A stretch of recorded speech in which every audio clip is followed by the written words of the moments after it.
At kung paanong itinaas ni Moises ang tansong ahas doon sa ilang, gayon din naman, kailangang itaas ang Anak ng Tao upang ang sino mang sumampalataya sa Kanya ay magkaroon ng buhay na walang hanggan.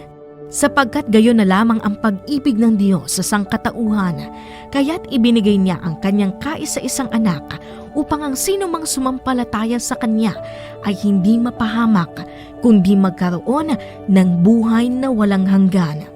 Isinugo ng Diyos ang Kanyang anak, hindi upang hatulan ng parusa ang sanlibutan, kundi upang iligtas ito sa pamamagitan niya. Juan Kapitulo 3, versikulo 14 hanggang 17.